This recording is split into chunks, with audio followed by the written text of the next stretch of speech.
Near the cross of Jesus stood his mother's sister, Mary, the wife of Clopas, and Mary Magdalene.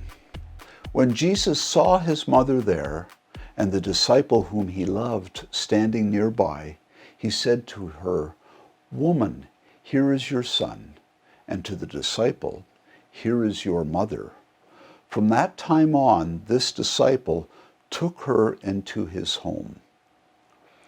The church I grew up in had a simple service on Good Friday every year. The focus of the service was the 7 last words of Christ.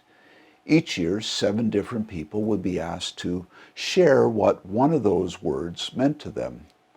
However, more than once, I was asked to share, and it was always the same word: Jesus taking care of his mom. I'm not particularly self-aware, so I really don't know why it was me that was asked repeatedly to share on this same passage year after year. Maybe I really hit it out of the park the first year and they decided that a repeat performance was called for. Or maybe they were desperate because no one else would say yes. If it was a big hit, I'm afraid that I'm going to disappoint you because I have no memory of what I said. So I'll just make up something now. But we need to get some stuff out of the way first. The first thing to note is that this is the longest of the last words, which were still not a lot, but they are significant. I'll get to that later. The second thing is that John is the only gospel writer to mention this, which makes some sense since he was the one asked to take care of Jesus' mother. John doesn't name the disciple, he only refers to himself as the one that Jesus loved. But this is a reference made elsewhere about John, so we know that John was the person in question. I'm not sure why John is called the one that Jesus loved, but I suppose this act of Jesus putting his mom in John's care speaks well of Jesus' trust in John. I'm not sure about the culture of the day, so I don't know if calling yourself one loved is a boast or not. Speaking of the culture of the day, referring to his mother as woman is not as bad as it sounds in our culture. If I called my mother woman, there would be, well, you get it. I looked this up and I got an incredible number of opinions, including Jesus not wanting to link himself with earthly relationships, that Mary is the new Ark of the Covenant, Mary is like the first woman, Eve, and even some kind of special revelation given to a person answering the question. I think some people were grasping at theological straws here.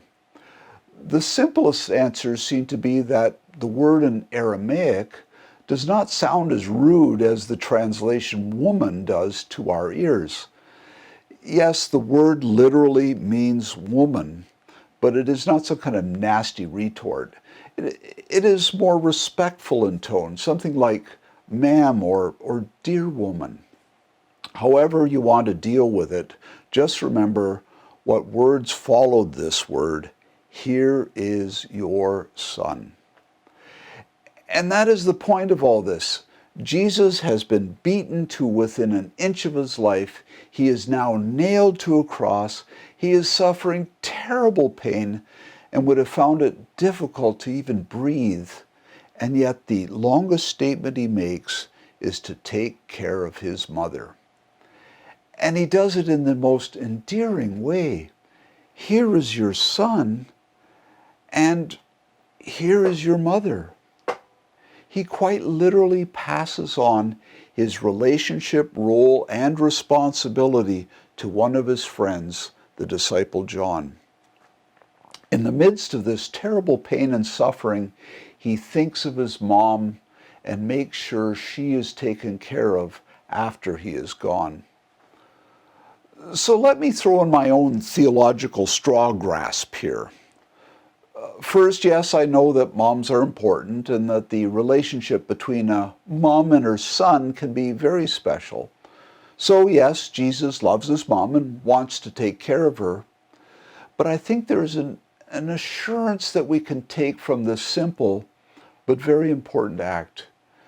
Jesus cares not only for his mom, but for us too. And if Jesus, just minutes away from death, can make arrangements for the care and safe keeping of his mother, I think it is safe to say that the risen Lord can make similar arrangements for us. We are not left alone to struggle through our lives. Jesus, through his life, teaching, and example, and through his death and resurrection, has made provision for us, an eternal provision that is ours. I'm pretty sure that John's home was modest, but the homes awaiting us in heaven will be far more grand, and more importantly, our time here on earth can be much more than it is if we turn to Jesus and trust in his provision.